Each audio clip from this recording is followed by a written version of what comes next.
I am posting two videos for you guys to watch.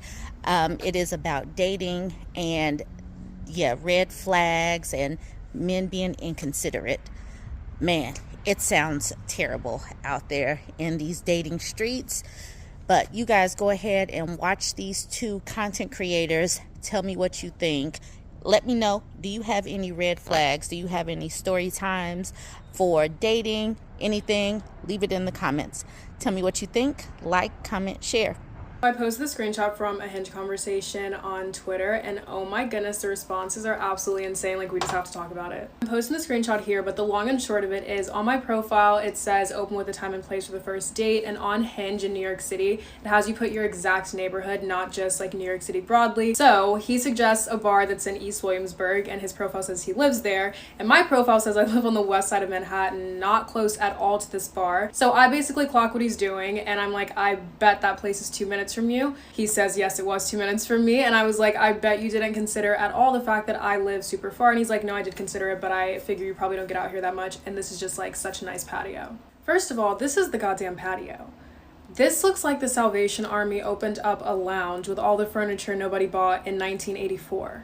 Like, let's be so serious. For a first date that you want me to travel almost an hour away from my home for, or spend $60 if I choose not to switch multiple subway lines to get to it. But even if it was the most beautiful bar in the world, how inconsiderate is it for you to ask a woman to travel so far out of her way to meet you at a place that you literally can see? You could spit on it from the window in your bedroom. That is insane. But it is very smart if you are a guy who wants to get a girl far away from where she lives but super close to you so y'all can have a drink on someone's grandma's sofa and then walk back to your place afterwards because you want to get some. That doesn't even make you a bad person, it just makes you a certain kind of person. So the number of guys who are just acting like that's the most wild insinuation is just so ridiculous, and I really just need you guys to like come back to earth and be really serious for a moment. For lots of older guys who are like, no, this is exactly what it is, but like the young guys who I guess are still trying to keep up this charade for the non-existent women who want to date them, you can give it up now. The other people who need to give it up are the ones who are outraged that I didn't suggest another place or say, hey, you know, that's actually pretty far from me, like, can we meet somewhere else? Am I the only one who saw the message that he knew I lived really far away and just did not care? This may seem like a super small thing, but not even offering to meet me halfway for a first date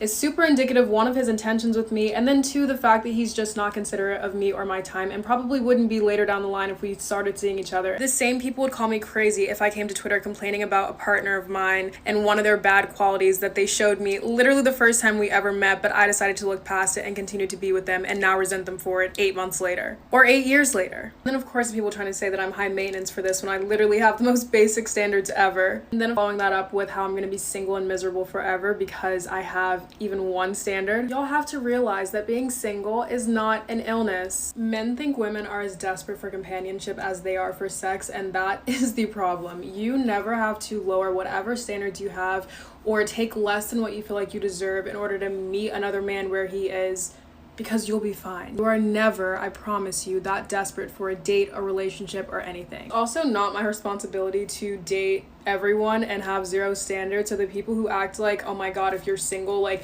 you just need to date anybody, just take what you can get because, oh my god, you're single, like, y'all are weird. So if a standard or boundary is not that important to you and you want to overlook it for someone, by all means go for it. But if it is something as simple as wanting someone to be considerate of you, or literally anything as crazy as like wanting the guy to be as tall as Wizard Kelly and making $1 billion a year, yeah, you're probably not going to find him, but you don't have to lower your standards for anyone. Like, you can be single for the rest of your life and you'll probably be happier than half the people in relationships. So there's my spiel for the day. Cheap is a red flag when you're newly dating someone. I don't feel like I should have to explain this, but here goes anyway. Please consider that in most parts of the world, you are looked after quite well when you're going on a date. I don't understand where this stigma comes from that like women who ask for a car to come get them or women who expect you to pay for dinner are gold diggers or have bad intentions. All right. Even if a woman was truly materialistic and shallow and a gold digger, if she's upfront about it, I don't see what's wrong with that. Because men will literally lie to your face that they are single, that they don't have a family, that they don't have kids, they don't have a wife, and that they love you to keep their thing wet, okay? So just like get over it. Just like grow up. It's so annoying. But this is the thing about being cheap. Some people will say, what if they can't afford dinner? This is the problem with cheapness. Everybody uses money as an excuse, and it's so funny how quickly they default to like economic circumstances. Cheapness to me is a disease in spirit. Actually, it is a sickness, okay?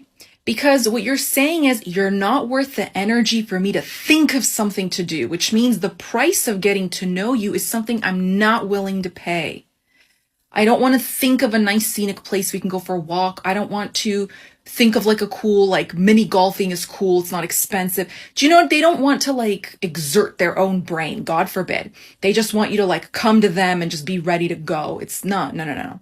But being cheap, if you're cheap in one thing, you're cheap. Have you heard the saying, how you do something is how you do everything? So, and I mean cheapness. I don't mean like people budgeting for a house or something. Like, please, like, TikTok, please, okay? Don't leave stupid comments like, I have medical bills. Like, I mean like real shit, okay? I mean people who are just annoying, okay? Because mental rigidity will suck the life out of you. People who are mentally rigid, who are, like that, they won't see to your safety. They won't consider you get home safe. They won't pay for your car. They won't ride the bus with you. What kind of life do you think you're going to live with them? So if someone tries to squabble with you over like splitting the bill, just be gracious, say, I can handle my own half, don't worry about it, and then just don't speak to them again. You shouldn't have to explain this to them either, because they are not going to give you their love. They're not going to give you their attention or their time. A friend of mine is married to a very wealthy man, and she says he lacks generosity of spirit, even though he has money. And she said it's the worst thing in the world in a human being, a person who can't just love for the sake of, why is everything tit for tat? It's like, it makes you want to it makes you want to, off it. So please take this one seriously. It's very versatile.